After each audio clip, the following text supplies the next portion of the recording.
For Senator Judge Villanueva may proceed with his interjection when he's ready. You have 2 minutes, sir. Thank you, Presiding Officer, Mr. President. Just two quick questions to our dear witness.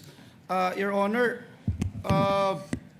malaking bahagi po, Director Matibag, sa talakayan dito sa Korte at ng buong sambayanan, whether or not natukoy na ba yung sinasabing alleged tinutukoy ng pangalawang Pangulo doon po sa kanyang video. At binanggit niyo po na may inaasahan po kayong development sa loob ng 3 hanggang 6 na buwan.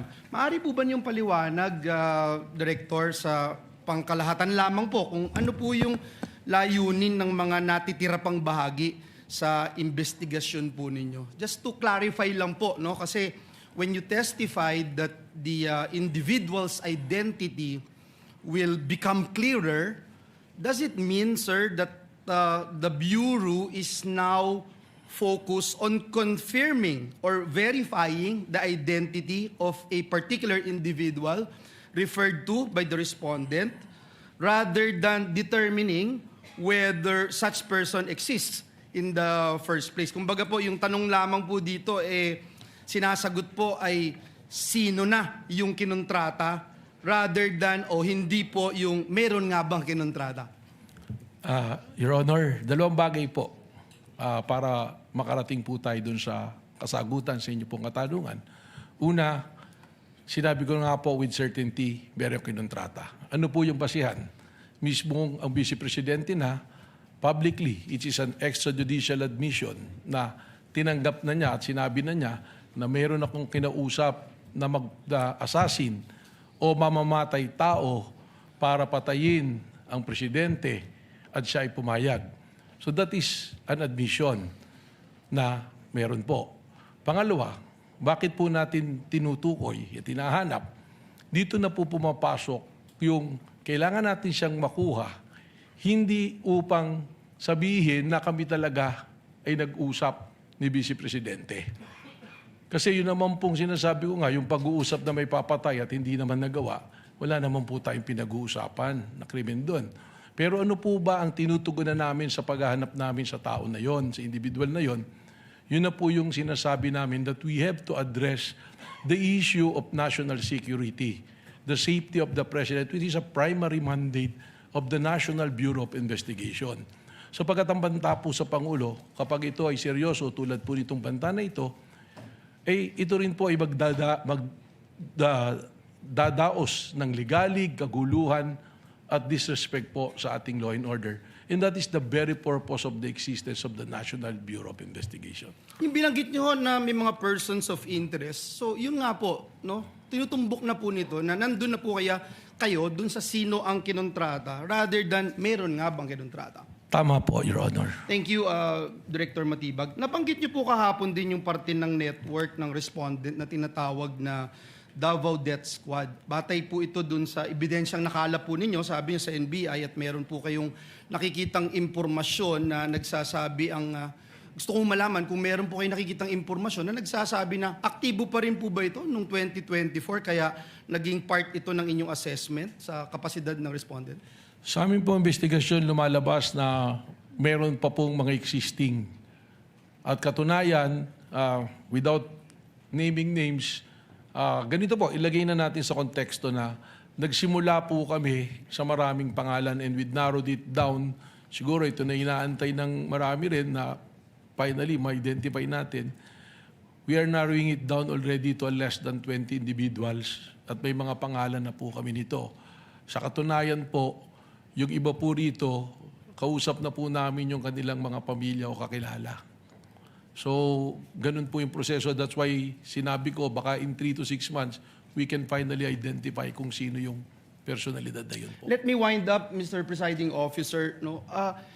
In relation again to the Davao Death Squad that we were talking about, aktibo pa po ba sila noong 204? Aktibo pa rin po ba sila sa kasalukuyan sa inyong nagpapatuloy na investigasyon? Tinatanong po natin ito, Ginoong Pangulo, para malaman natin kung yung ginamit po National Bureau of Investigation ay base lamang dun sa historical background na binabanggit po kahapon o meron po na nakalap na mga bagong impormasyon ang NBI na hiwalay na impormasyon tungkol po dito? Well, again, kanina po, tinanong po ng kagalang-galang Senator Erwin Tulfo, we are not limiting it to the double death squad.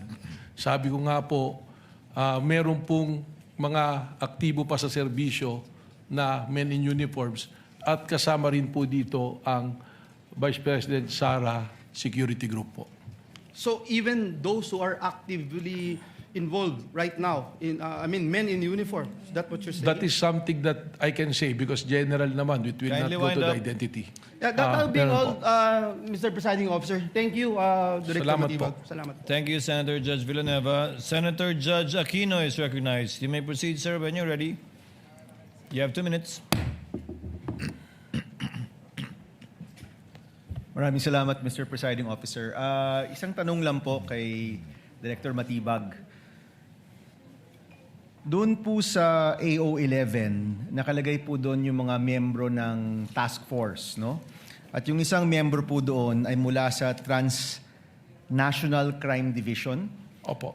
Nabanggit niyo po nung isang araw na nasa punto na po kayo sa inyong investigasyon na chine-check po ninyo kung hindi lang ito isang tao pero kumbaga grupo na po ito or may plot, may ploy, may nagkukuntsaba para dito po sa posibleng pagpatay kay President Marcos. So nagtataka lang po ako sa AO11 kasama yung Transnational Crime Division. So my question is, sa inyo pong investigasyon, meron bang transnational nature itong posibleng pagpatay sa presidente? Meron bang foreign intervention or mga players na hindi po Pilipino sa inyo pong investigasyon?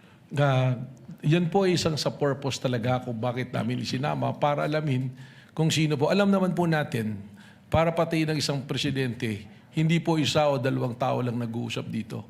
You need yung kakayahan mo, yung capacity, doon po pumapasok.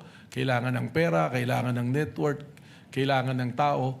So tinitingnan po natin ito lahat. Ngayon yung binabanggit po ninyo, kasama po sa ating tinitingnan yan. Pero ang isa pong mayoryang rason yan, yung pong mga pagbabiyahe ng ating Pangulo, we have to also monitor it because the possibility of endangering the life of the President during his time that is outside of the country, nandoon din po yan dahil sa threat. So kaklaruhin ko lang ha. So yung pagkakaroon ng Transnational Crime Division dahil yan sa mga biyahe ng presidente, hindi dahil merong possible foreign intervention dito sa iniimbestigahan yung pagpaplano. That is also an angle being considered but that's not the main reason po. Alright, salamat. Salamat po. Thank you, Senator Judge Aquino. Senator